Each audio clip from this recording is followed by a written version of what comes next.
From the floor of the CME Group, this is Danny Riley on today's cash close. Anyways, you know what?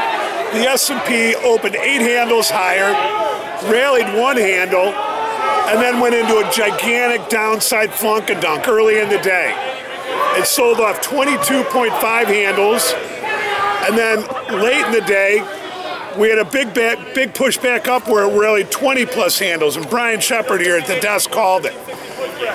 Now, what's been amazing about this is the level of volume here over the last couple of days. 3.8 million minis yesterday. We've got about 2.9 million minis today. What this means is a gigantic jump in algorithmic trading. All the ranges are getting stretched out. You know, what you've got to do is you look at your first level and then you've got to expand it, because you know what?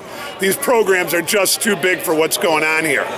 Now, if the S&P closes lower today, it will be the first 3-day decline all year.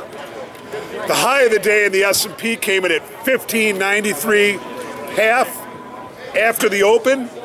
The low came in at 1570.80 midday, and last we're 1586 even.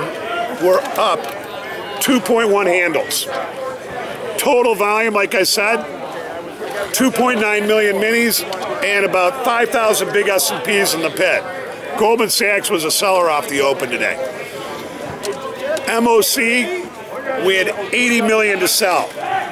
On Monday, we have the Chicago Fed National Activity Index. We have the Dallas Fed Managers MFG survey. We have Richard Fisher speaking. And then last but not last but least, but the S&P, the June S&P today settled at 1599.93. That's converting the futures into the cash.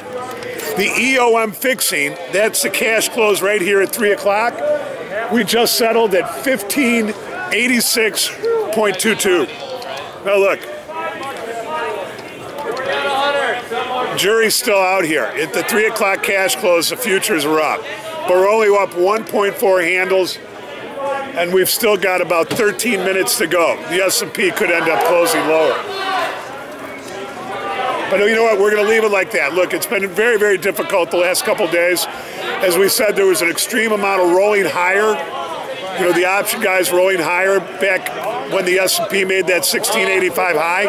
That was a stress. That was like big option and margin call stuff. And then today, when the S&P started selling off around 10:30, that's when all these exchange firms start putting out their margin calls. And that's when we had this big flunk, and then the S&P rallied back.